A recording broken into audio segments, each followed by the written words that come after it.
प्रकाशित केला आहे, ज्याच्यामध्ये भारताला ॲडव्हान्स मॅन्युफॅक्चरिंगचं हब कसं तयार करता येईल या दृष्टीने एक रोडमॅप आहे। मॅन्युफॅक्चरिंगचं क्षेत्र हे टेक्नॉलॉजीमुळे प्रचंड मोठ्या प्रमाणात बदलतं आहे आणि त्याच्यामध्ये खूप मोठ्या प्रमाणात ग्रोथ करण्याची संधी या तंत्रज्ञानाने दिलेली आहे। आणि नीती आयोगाच्या रिपोर्टमध्येही हे म्हटलेलं आहे की याचं प्रमुख केंद्र हे महाराष्ट्र बनू शकतो। ती महाराष्ट्रामध्ये कॅपॅसिटी आहे। पुण्याचा विशेष उल्लेख मॅन्युफॅक्चरिंगचं हब म्हणून या ठिकाणी केला आहे आणि बिटवीन मुंबई आणि पुणे हा जो सगळा आपला कॉरिडॉर आहे याच्यामध्ये आपल्याला ॲडव्हान्स मॅन्युफॅक्चरिंगच्या संदर्भात कशा प्रकारे आपलं हब तयार करता येईल आणि कशा प्रकारे एफिशियन्सी वाढवता येईल, मोठ्या प्रमाणात रोजगाराची निर्मिती करता येईल, व्हॅल्यूज तयार करता येतील, अशा प्रकारचा संपूर्ण हे मिशन त्या ठिकाणी मांडलेलं आहे। आम्ही देखील त्यांना सांगितलं की हे जे काही नॅशनल मिशन आता तयार झालेलं आहे याला अनुरूप एक स्टेट मिशन आम्ही तयार करू, ज्याच्यामध्ये अर्थातच पुणे हे आमचं एक महत्त्वाचं सेंटर असेल की ज्या ठिकाणी आम्ही ॲडव्हान्स मॅन्युफॅक्चरिंगचा जो काही विचार आहे तो या ठिकाणी करू।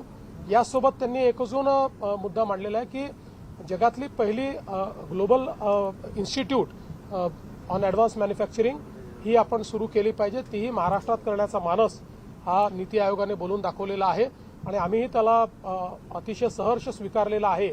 त्यामुळे पुढच्या काळामध्ये आपल्याकडे मोठ्या प्रमाणात या ज्या फ्रंटियर टेक्नॉलॉजीज आहेत त्या फ्रंटियर टेक्नॉलॉजीजचा वापर करून आपलं मॅन्युफॅक्चरिंग रिव्होल्युशनाइज करायचं, आपल्या मॅन्युफॅक्चरिंगमध्ये एक मोठी क्रांती आणायची आणि त्यातनं विशेषतः MSMEचं जे आपलं एक संपूर्ण क्लस्टर आहे त्याच्यातली एफिशियन्सी वाढवून मोठ्या प्रमाणात रोजगाराची निर्मिती आणि त्यातनं ग्लोबल सप्लाय चेनचा भाग होणं, अशा सर्व गोष्टी करण्याच्या संदर्भात आज हा रिपोर्ट या ठिकाणी आम्ही प्रकाशित केला आहे। शेतकऱ्यांच्या संदर्भातला प्रश्न आहे की तिकडे थोडं उद्रेक होतोय शेतकऱ्यांचं, आपण काय आवाहन कराल शेतकऱ्यांना आणि सरकारची भूमिका कशी असेल? सरकारने पहिल्या दिवशीपासून सकारात्मक भूमिका ठेवलेली आहे।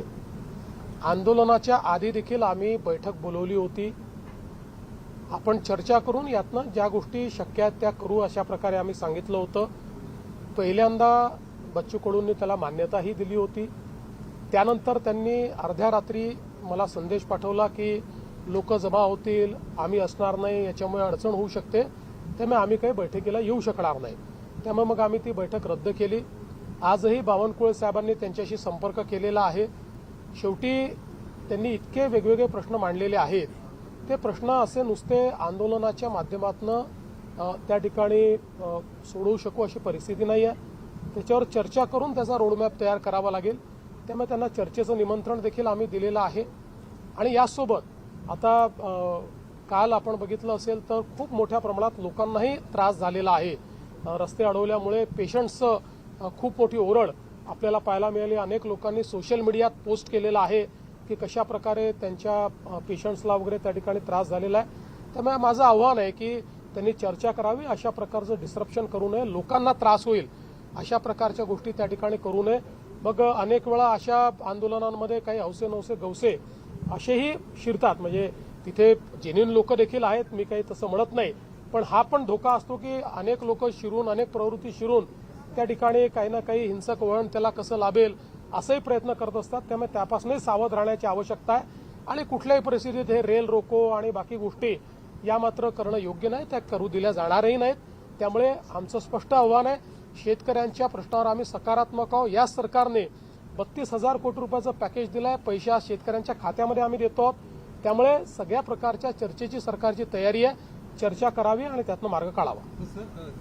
प्रमुख जी मागणी कर्जमाफीची मागणी आहे त्यावर सरकारने अतिशय स्पष्ट भूमिका त्याच्यात मांडली आहे। आम्ही त्याची कमिटी पण तयार केलेली आहे आणि आज पहिला प्रश्न असा आहे की जे शेतकरी आज अडचणीत आहेत, ज्यांचा शेतमाल पूर्ण पावसामुळे त्या ठिकाणी झोपलाय, तो खराब झालेला आहे, शेती खराब झाली आहे, पहिले त्यांना मदत करायची की पहिले बँकांना मदत करायची, हा महत्त्वाचा प्रश्न आहे। म्हणजे शेवटी आपण हे बघितलं तरी आपण जेव्हा कर्जमाफी करतो त्यास ते पैसे बँकांना जातात, त्याचा थेट शेतकऱ्याला काही लाभ मिळतो असं नाही आहे। त्यामुळे आज पहिल्यांदा शेतकऱ्याच्या खात्यावर पैसे दिले पाहिजेत, नंतर आम्ही कधीच कर्जमाफी करणार नाही अशी भूमिका घेतलीच नाही आहे।